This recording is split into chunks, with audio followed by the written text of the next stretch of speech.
My name's Lila, and this is a story of how my own cousin tried to erase me from a room I had every right to be in, until the one person she couldn't intimidate walked in, and everything turned. Have you ever been so publicly humiliated that even people who don't know you start looking at the floor? Now, imagine the person doing it is someone who used to braid your hair on family camping trips. We didn't grow up in chaos. Sunday barbecues, matching Christmas pajamas, birthday sleepovers, we had it all. But not every wound shouts, some whisper. Some are shaped like being the background character to someone else's highlight reel. Arielle was the one. The pride of the family. Law school at 22. TEDx speaker before 30.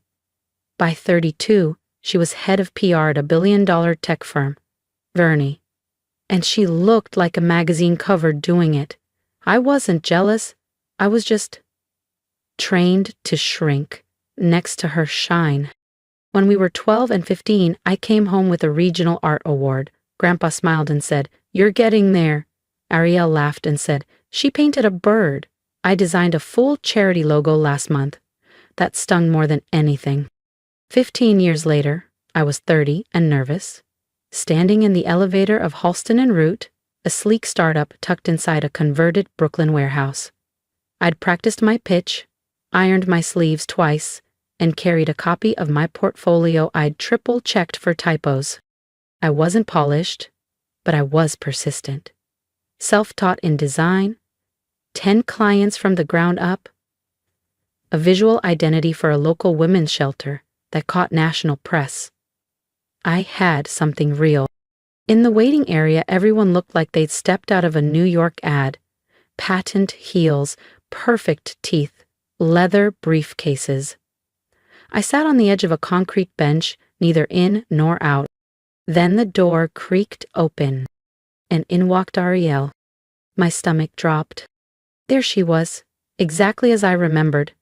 Effortless command. Her navy silk blouse shimmered under the overheads like something straight off a runway. Her dark hair was twisted into a bun, so precise it could have been sculpted. Her heels tapped across the floor, like punctuation. Period. She didn't even glance my way. Not a flicker of acknowledgement. Arielle walked straight to the front of the room, gave the panel a dazzling smile, and took her seat with a monogrammed travel mug that practically shouted executive tier. It took me a moment to understand. She wasn't here to interview. She was on the panel. No hi, no smirk, just frost.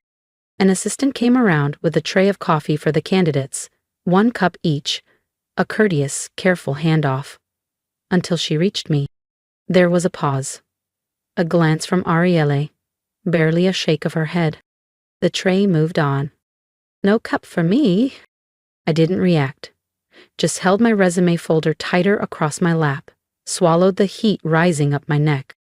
Then I heard it. Her voice just low enough to sting.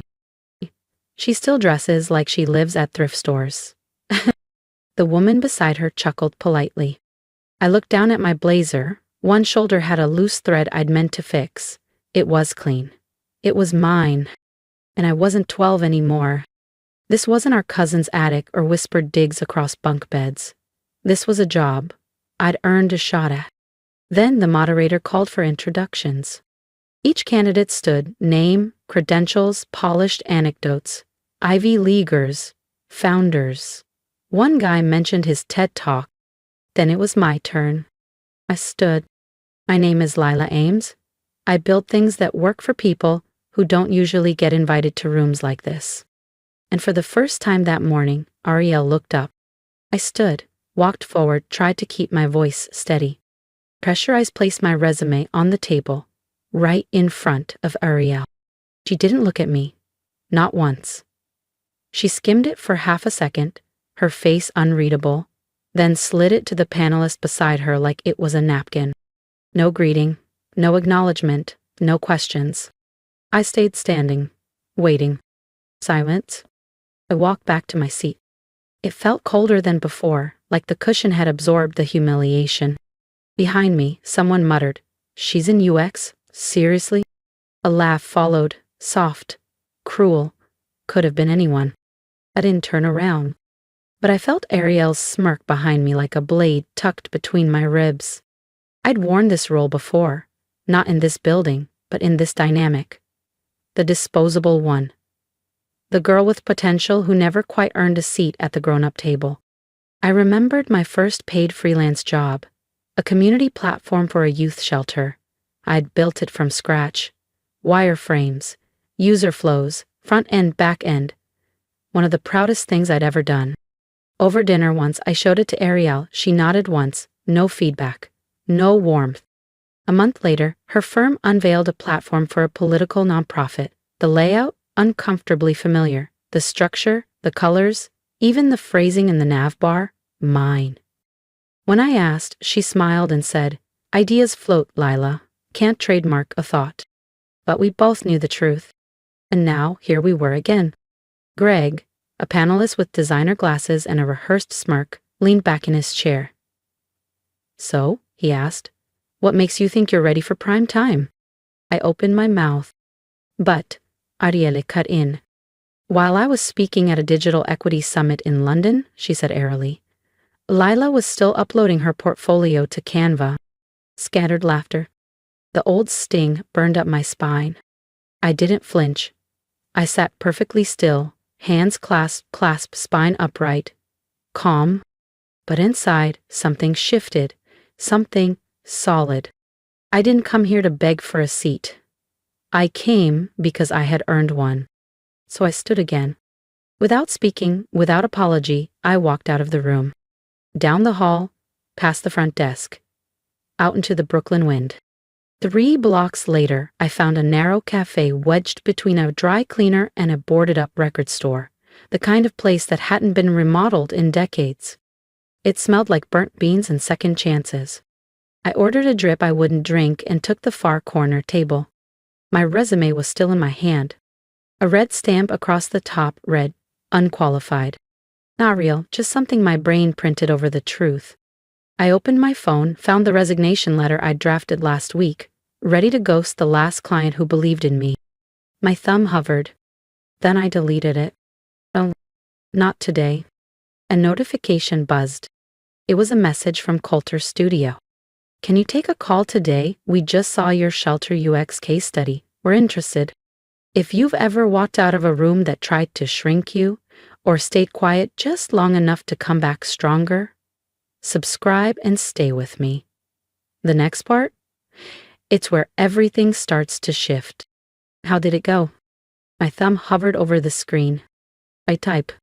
Exactly how she wanted it to. Then backspaced.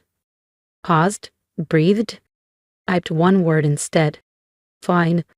Then I stood, pulled on my coat and walked back. Back through the same glass doors, past the same over-designed lobby, into the same building that had just tried to shrink me into silence. The receptionist blinked when she saw me. "I need to speak with the panel again," I said. She hesitated. "They're reviewing candidates right now." I nodded once. "That's why I'm here." She studied me for a second. I don't know what she saw in my face. Resolve, maybe something more ancient, but she picked up the phone without pushing back. 10 minutes later, I walked back into the conference room. Chairs creaked as heads turned. No one smiled. Greg leaned back in his seat, eyebrow raised. "Forget your pride on the way out?" Arielle let out a soft exhale that was almost a laugh. "You really don't know when to quit." "I'm not here to beg," I said, stepping forward and placing a slim folder on the table. "You left something out." Laura, one of the quieter panelists, frowned. "What is this?" "My actual work," I said. "The foundation of systems your firm still relies on." Greg opened his mouth to fire back, but he didn't get the chance. The door behind me opened again, and Coulter stepped in. No suit, just dark slacks and a crisp white shirt. Untucked, confident, undeniable. Every head in the room turned toward him like they'd just remembered the sun existed. He walked past the panel, past Arielle. He came to me, laid a calm, steady hand on my back. "Are you okay?" he asked. "Only me." Arielle's face stiffened. Coulter. He didn't look at her. He didn't even blink in her direction. Instead, he turned to the room. Interesting, he said. Some of you seem to know me well enough to CC me on pitch decks, but not well enough to recognize the person whose frameworks you've been repackaging. Greg stood halfway. Sir, if we had known. Known what? Coulter said, voice steady. That Lila's the architect behind the compliance infrastructure that secured your last 2 contracts with us? That her name is on every documentation line you just ignored? He flipped open the folder. My name was there, top right corner of every page. Code screenshots, signed memos, a freelance agreement bearing their company seal. He turned to Greg. Tell me, when did humiliating qualified candidates become a branding strategy here? Silence. Laura flipped slowly through the documents. Her face paled. This isn't in our records. No, I said, because someone made sure it wasn't. Coulter nodded. Let's talk about that. He placed one final document on the table. An internal HR log. The header read, Archived, Recruitment Feedback, 2019. Below that, my name. Next to it, a string of flagged comments from a prior application round. Displays resistance to feedback. Would not be a cultural fit. A history of unpredictable collaboration. Each note had a timestamp and a source login. At a Vero asked Arielle, her face drained of color. I was protecting the company, she said tightly. We can't just hand roles to girlfriends. I looked at her, calm, steady. The only favoritism here, I said softly, was you shielding your position from someone you didn't expect to keep up. Greg shifted in his chair, but Coulter raised a hand to stop him. Let me ask again, he said to the room. Who here actually read her resume? Who asked about her portfolio, her case studies, her contract record?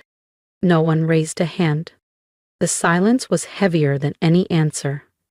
Then Laura spoke. Quiet, but certain. I think we owe Lila a formal apology and a role that fits her contribution.